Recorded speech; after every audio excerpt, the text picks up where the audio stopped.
Le Ramadan est le 9e mois du calendrier lunaire musulman, et il est considéré comme le mois le plus sacré de l'année pour les musulmans. Loin d'être une simple période d'abstinence alimentaire, le jeûne du Ramadan, appelé Saoum en arabe, est un acte d'adoration profond qui repose sur plusieurs piliers fondamentaux. Voici les principales raisons pour lesquelles les musulmans observent ce mois sacré. 1. L'obéissance à Dieu, Allah. La raison première et la plus importante est l'obéissance au commandement divin. Le jeûne du Ramadan est l'un des 5 piliers de l'islam, c'est-à-dire l'un des devoirs fondamentaux que tout musulman doit accomplir. Le verset suivant du Coran, le livre sacré de l'islam, en est la source. Ô les croyants! On vous a prescrit le jeûne comme on l'a prescrit à ceux d'avant vous, ainsi atteindrez-vous la piété. Sourate 2, verset 183, 2. Atteindre la piété, taqwa, le verset cité ci-dessus l'indique clairement. Le but ultime du jeûne est d'atteindre la taqwa, que l'on peut traduire par la piété, la conscience de Dieu, ou la crainte respectueuse d'Allah. En s'abstenant de ce qui est licite, manger, boire, avoir des relations conjugales, du lever au coucher du soleil, le musulman apprend à maîtriser ses désirs et ses instincts. Cette discipline lui permet de prendre conscience que Dieu le voit en tout temps, ce qui renforce sa foi et l'incite à s'éloigner du péché, même en dehors du Ramadan. 3. Commémorer la révélation du Coran. Le Ramadan est le mois durant lequel le Coran a été révélé pour la première fois au prophète Mohammed par l'archange Gabriel.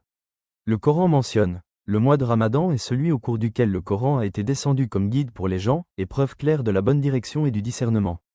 Sourate 2, verset 185, c'est pourquoi les musulmans s'efforcent de lire et de méditer le Coran en entier durant ce mois, et les prières nocturnes spécifiques, Tarawi, sont consacrées à son écoute.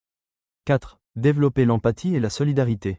Ressentir la faim et la soif de manière volontaire permet aux croyants de comprendre concrètement ce que vivent au quotidien les personnes démunies.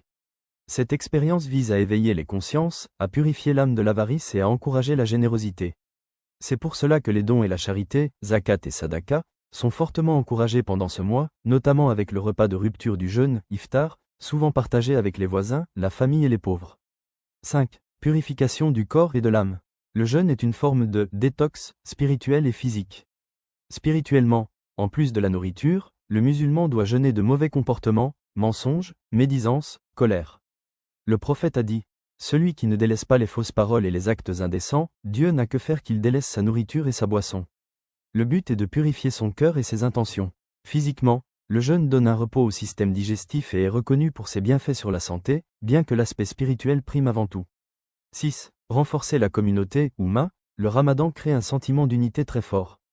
Les musulmans du monde entier, quelles que soient leurs origines ou leur statut social, jeûnent ensemble, rompent le jeûne ensemble et prient ensemble. Les mosquées se remplissent, les familles se réunissent pour les repas du soir, renforçant ainsi les liens fraternels. Résumé. En conclusion, le Ramadan est un mois d'entraînement intensif pour